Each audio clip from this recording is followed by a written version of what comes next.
for CA Intermediate September 24, both groups. This video is for you. So hello everyone, my name is Ishika. I am a CA Finance student. बहुत लोगों ने request किया कि strategy बताइए last month की both group की, single group की, तो ये वीडियो है बोथ ग्रुप्स वालों के लिए। सो अगर आप बोथ ग्रुप्स प्रिपेयर करें तो आपके 6 सब्जेक्ट होंगे, advance account, law, tax, cost, audit, FMSM, सारे 6 सब्जेक्ट हैं। तो कैसे आपको पढ़ाई करनी है? अगर आप एक नॉर्मल स्टूडेंट हैं जो रात में सो जाते हैं तो उनके लिए ये जो टाइम टेबल है वो सूट करेगा, ठीक है। क्योंकि मैं भी एक नॉर्मल स्टूडेंट थी और मैंने जिस टाइप से अपना प्रिपरेशन किया है उसी तरह से मैं आपको भी गाइड करूँगी इस वीडियो में। सो मैं सुबह 6 बजे तक उठ जाती थी। आप भी 6 बजे तक अगर उठ जाएंगे तो 30 मिनट्स में फ्रेश हो सकते हैं। तो 6:30 से 9:30 तक आपको एडवांस अकाउंट सॉल्व करना है क्वेश्चन। एडवांस अकाउंट में आपको AS अकाउंटिंग स्टैंडर्ड हमेशा 2 से 3 रिवाइज़ करना है, ज़्यादा नहीं, 40-50 मिनट्स एक AS को देना है, एक अकाउंटिंग स्टैंडर्ड को देना है। ऐसे ही डेली 3 अकाउंटिंग स्टैंडर्ड्स आप रिवाइज़ कर सकते हैं। 2 अकाउंटिंग स्टैंडर्ड्स के साथ एक चैप्टर भी रिवाइज़ कर सकते हैं, जैसे कोई भी चैप्टर हो गया, अमलगमेशन, बाईबैक, जिसमें भी आपको प्रॉब्लम है। तो आपको स्टार्टिंग के 3 आवर्स अपने डे के एडवांस अकाउंटिंग को देना है, ठीक है। क्योंकि हम जब सो के उठते हैं तो हम बिल्कुल भी, मतलब माइंड तो हमारा खाली होता है, फ्रेश होता है, लेकिन अगर तुरंत मुझे ऐसा लगता है कि तुरंत अगर मैं थ्योरी पढ़ना स्टार्ट कर दूँगी तो वापस से मैं सो जाऊँगी। इसलिए प्रैक्टिकल सब्जेक्ट हमें सॉल्व करना चाहिए स्टार्टिंग में, और सुबह के 3 घंटे निकल जाएंगे और अच्छे खासे आपके प्रैक्टिस हो जाएंगे क्वेश्चंस के, तो आप काफ़ी अच्छा फील करोगे। उसके बाद 9:30 के बाद जब आप एडवांस अकाउंट पढ़ लोगे तो आप 30 मिनट्स टाइम लो एंड 10 बजे से फिर 2 घंटे अकाउंट्स के लिए या फिर ऑडिट के लिए कोई भी थ्योरी सब्जेक्ट उठा के आप पढ़ सकते हैं। तो 2 घंटे आप कोई भी थ्योरी या फिर लॉ पढ़ लीजिए या फिर ऑडिट पढ़ लीजिए अपने अकॉर्डिंग कि आपको कौन सा ज़्यादा टफ लगता है और कौन सा थोड़ा ईजी लगता है। थ्योरी सब्जेक्ट में अगर आपको 2 घंटे नहीं देना है तो आप 1 से 1.5 घंटे भी दे सकते हैं। अगर लॉ और ऑडिट आपके अच्छे से प्रिपेयर हो रहे हैं तो आप 1 घंटे रिवीजन में दीजिए और बाकी के 30 मिनट्स आप राइटिंग प्रैक्टिस में दीजिए। लॉ और ऑडिट में दोनों ही में आपको राइटिंग प्रैक्टिस भी करना है। तो 12 साढ़े 12 बजे तक ये भी आपका हो जाना चाहिए। उसके बाद आप 30 मिनट्स का ब्रेक ले सकते हैं। उसमें आप या तो बाहर थोड़ा टहलने निकल सकते हैं या फिर आप छोटा सा नैप ले सकते हैं अगर आप जल्दी उठ जाते हैं तो। वरना किसी स्टूडेंट्स की ये प्रॉब्लम होती है कि अगर वो एक बार सो गए तो 2 घंटे के बाद ही उठते हैं या फिर उन्हें गहरी नींद आ जाती है, ठीक है।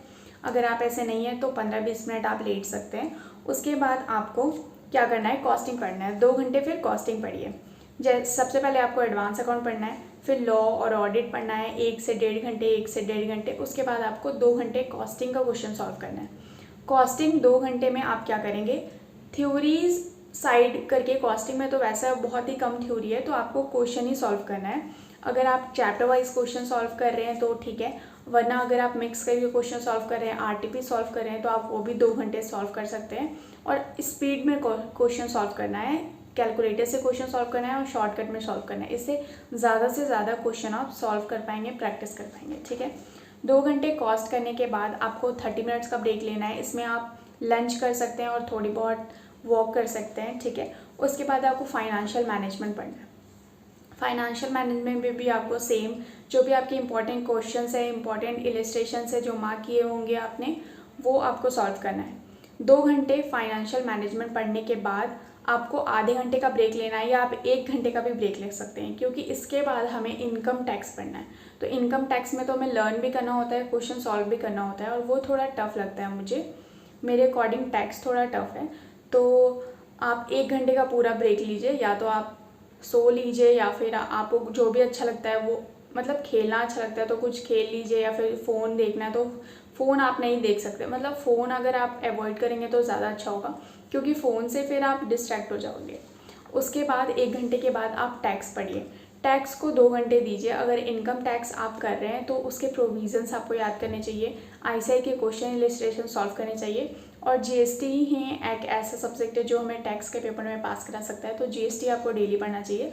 अगर आप शॉर्ट नोट्स प्रिपेयर कर रहे हैं तो बहुत ही अच्छी बात है, 30-40 मिनट्स आपको शॉर्ट नोट्स प्रिपेयर करने में भी देना चाहिए, जो आप लास्ट में जाके रिवाइज़ करोगे। अगर शॉर्ट नोट्स अभी तक आपके नहीं बने हैं तो आप डेली 30-40 मिनट्स शॉर्ट नोट्स बनाने में दीजिए, ठीक है। 2 घंटे टेक्स्ट पढ़ने के बाद आपको 30 मिनट्स का ब्रेक लेके स्ट्रैटेजिक मैनेजमेंट पढ़ना है। तो ये है पूरे सुबह से लेके शाम रात तक का रूटीन। आपको मैं टाइम भी बता देती हूँ। सुबह 6, साढ़े 6 से 9:30 तक एडवांस अकाउंट करना है। फिर 10 बजे से 30 मिनट्स के ब्रेक के बाद 10 बजे से 11:30 बजे तक लॉ पढ़ना है। उसके बाद 11:30 से आपको पूरे 1 बजे तक ऑडिट पढ़ना है। ऑडिट पढ़ने के बाद आप 30 मिनट्स नैप ले लीजिए, सो लीजिए, थोड़ा सा रिलैक्स हो जाइए। उसके बाद आपको कॉस्टिंग करना है 2 घंटे 3:30 बजे तक। उसके बाद अपना लंच कर सकते हैं, थोड़ा सा टहल सकते हैं। और उसके बाद 30 मिनट्स बाद 4 बजे से आपको 6 बजे तक फाइनेंशियल मैनेजमेंट का क्वेश्चन सॉल्व करना है। फाइनेंशियल मैनेजमेंट करने के बाद आपको पूरा 1 घंटे का ब्रेक चाहिए। 6 से 7 पूरा आप चिल करिए, जो भी आपको अच्छा लगता है वो करिए। उसके बाद 7 से 9 आप टैक्स पढ़िए, ठीक है। उसके बाद 9 से 10 के बीच में आप डिनर कर लीजिए, थोड़ा टहल लीजिए। और 10 से 11 बजे तक आप स्ट्रैटेजिक मैनेजमेंट पढ़िए, क्योंकि स्ट्रैटेजिक मैनेजमेंट भी 50 मार्क्स के हैं। और स्ट्रैटेजिक मैनेजमेंट जितना ईजी लगता है उतना ईजी है नहीं, क्योंकि हम जो भी याद करके जाते हैं वहाँ हमें केस स्टडीज़ मिलती हैं। केस स्टडीज़ सॉल्व करना, उसका प्रैक्टिस करना बहुत ही ज़रूरी है। तो स्ट्रैटेजिक मैनेजमेंट में भी आप ICAI के MCQ भी प्रैक्टिस कर सकते हैं। लेकिन अगर ज़्यादा से ज़्यादा आप क्वेश्चन पेपर प्रैक्टिस करेंगे प्रीवियस ईयर के तो ज़्यादा बेनिफिट होगा स्ट्रैटेजिक मैनेजमेंट के लिए, क्योंकि मॉक टेस्ट पेपर और RTP में ही केस स्टडीज़ क्वेश्चन हमें स्ट्रैटेजिक मैनेजमेंट के बहुत तरीके के मिलते हैं, वैरायटी के। और होपफुली कि अभी तक तो आप ICAI मॉड्यूल के सारे क्वेश्चंस कर लिए होंगे स्ट्रैटेजिक मैनेजमेंट के। तो अब आपको mock test paper, previous year और RTP पढ़ना चाहिए, ठीक है। तो ये था full fledge plan both group के लिए, और सिंगल ग्रुप के लिए भी मैं बनाऊंगी इसके बाद। तो ये बोथ ग्रुप वालों स्टूडेंट्स के लिए था। So thanks for watching. I hope कि आपको हेल्प होगा। अगर आपका कोई अलग प्लान नहीं है तो आप डेफिनेटली इस प्लान को फॉलो कर सकते हैं, और आप 1 वीक फॉलो करके देखिए। अगर आपको सूट कर रहा है ये प्लान तो बहुत ही अच्छी बात है। लास्ट मंथ अगर आप ऐसे प्रिपेयर करेंगे डिसिप्लिन के साथ, हार्डवर्क के साथ। और हाँ, एक बात और कि प्रॉपर स्लीप लेना। रात में अगर आपका पढ़ाई 11:30 बजे तक ख़त्म हो जा रहा है तो फ़ोन को साइड करके या फिर फ़ोन से आप रिवीजन वीडियो देखकर और मतलब सो जाना फिर, ठीक है, क्योंकि आपको सुबह उठना भी है। और अगर 1 बजे से, रात के 1 बजे से आप 5 बजे सुबह तक नींद ले लोगे तो आपको होपफुली पूरे दिन फ्रेश फील होगा, क्योंकि ये पीक टाइम होता है जब हमें माइंड को रिलैक्स देना चाहिए, माइंड को थोड़ा आराम देना चाहिए, ठीक है। होप कि आपको हेल्प होगा इस वीडियो से। Thanks for watching.